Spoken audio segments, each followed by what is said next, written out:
Hello everyone, Poundsy here. Welcome back to Belladonna. Okay, we have another door here. Proceed to the next room. The door is locked. Locked? I have 2 keys. Tassel key. Yep, that's the right one. Whoa, more covered furniture here. That's the only thing, the page. As my consciousness grows stronger, so does my hatred for my husband.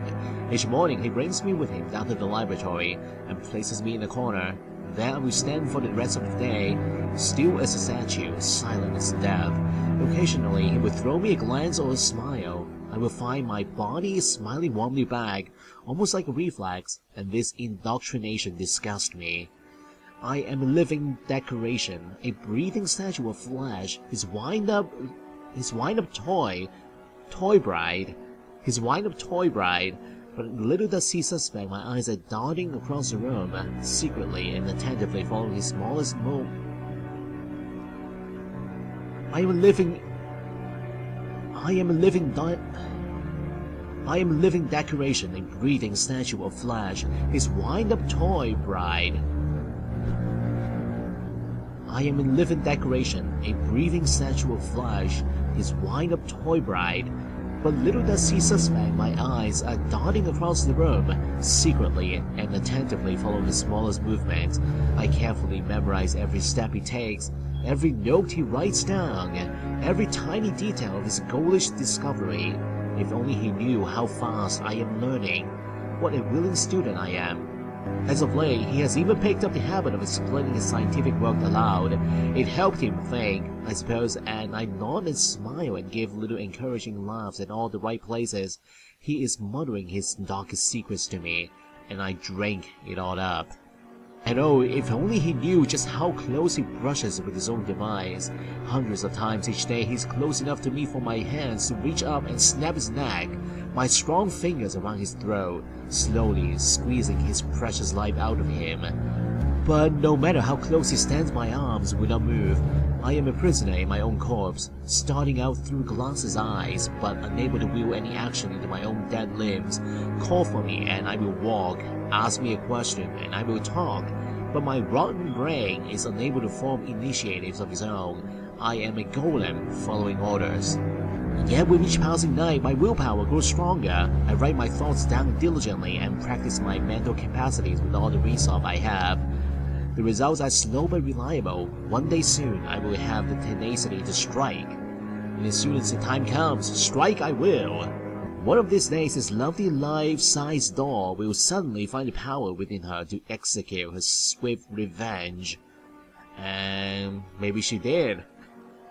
Maybe she did kill the husband then, not the maid. Alright, let's move on to the next room.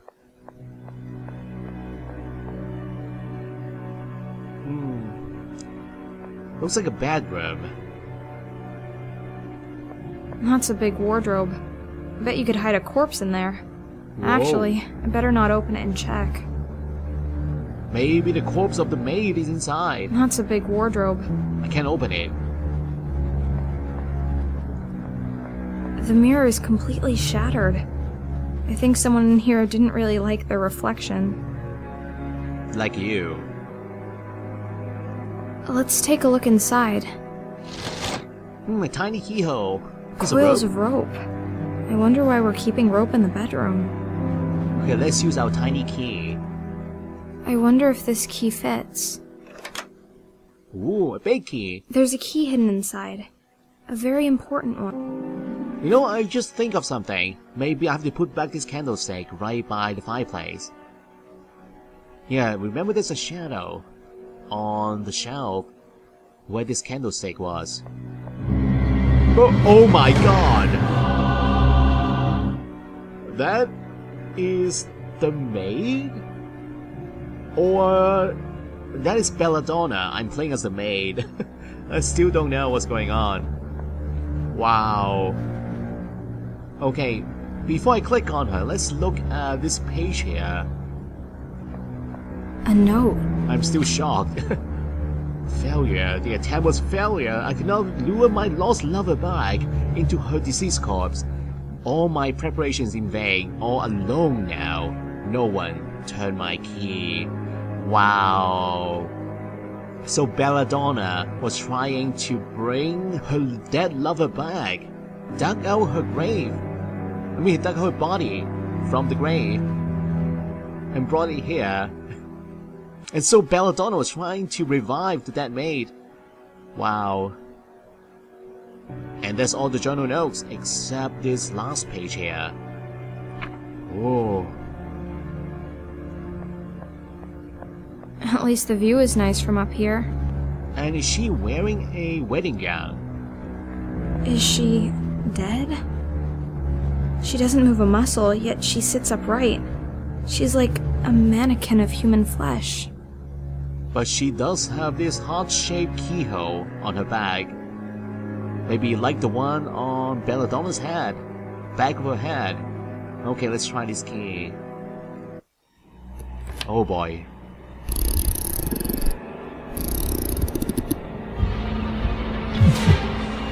Whoa.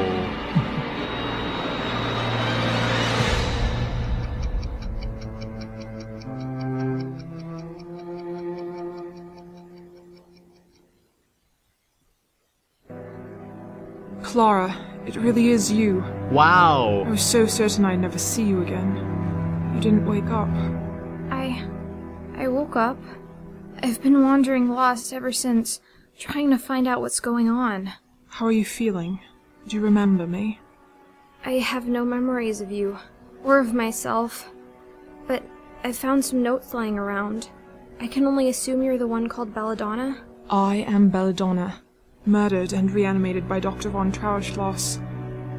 At first a mindless mechanical doll, but I slowly regained control over my brain. And when the time was right, I broke free. I saw the doctor's body. Yes, I crushed his skull. Standing over his blood-soaked remains, I was free at last. But where did I come from? If he was dead, was it you who brought me back? Yes, my love. You were the only thing on my mind as I stood there, alone and victorious. I had secretly watched the doctor's process, and I desperately wanted to believe that I could get you back. I unearthed your grave and carried your dead body down to the laboratory. I did everything right, to the smallest detail, but you didn't wake up. And my time was running out.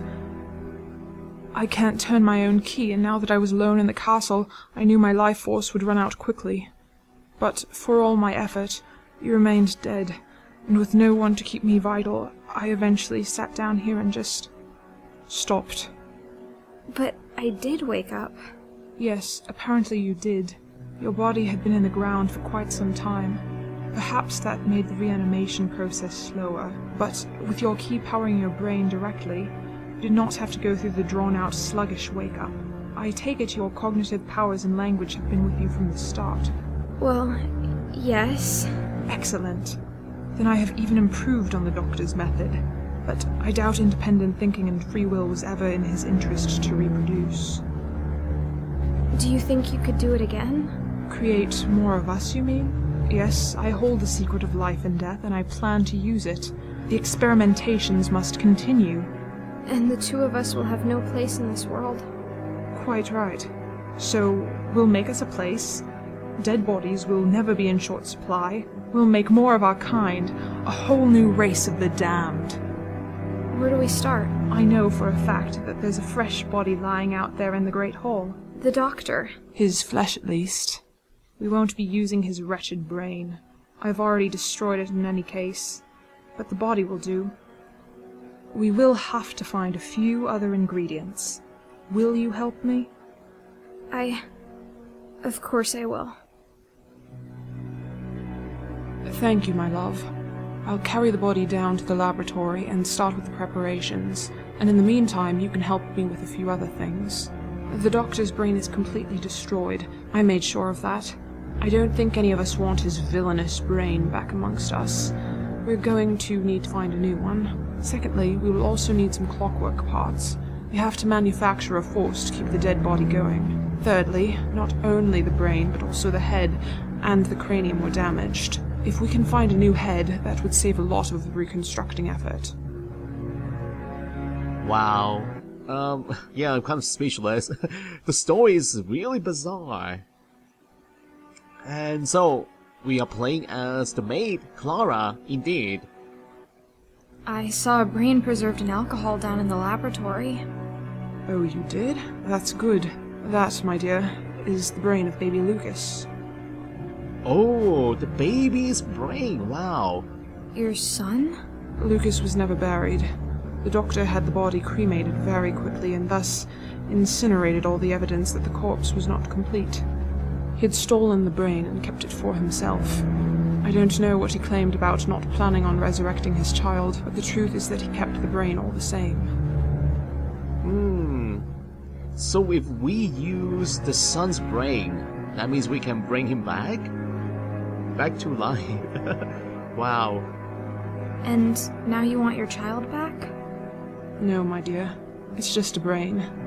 I wanted you back, so I took great care to preserve your personality. But this brain is young, and has been dead for very long. I suppose the creation will be my child, in a way, but not my son Lucas. Okay, what about the clockwork parts? Clockwork? Yes, we need something to supply the body with the force to move. We can't make the heart beat again, so we use the spring-loaded clockwork. In the future, we'll have to think of a source of parts more reliable than salvaging old-time pieces, but that'll do for now. I see. Thank you. Okay, what about the head? Can I just grab one from the cemetery? Will we need to find a fresh human head? Yes, I've smashed up the head of Wolfram rather frivolously. I'm afraid it's beyond rescue. I was thinking of my grandmother, Francesca Canosa. I'm sure you've seen her portrait in the study. She was buried some time ago, but her cranium should be sufficiently preserved.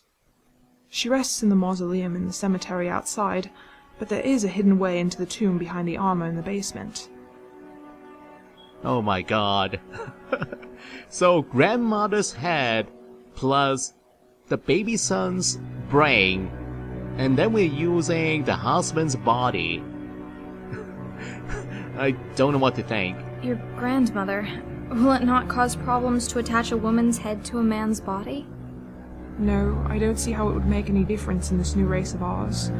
We do not even reproduce sexually, so not even that significance is relevant. What do you mean we don't reproduce sexually? How do you know? I spent quite some time with Wolfram dead and mindless, you know. I can safely say that, though we do experience all the physical sensations of intercourse, we cannot become pregnant or bear children. Okay, so she has experience in this. Alright. I'll take her word for that. I see. I'll go take a look behind the suit of armor. Thank you.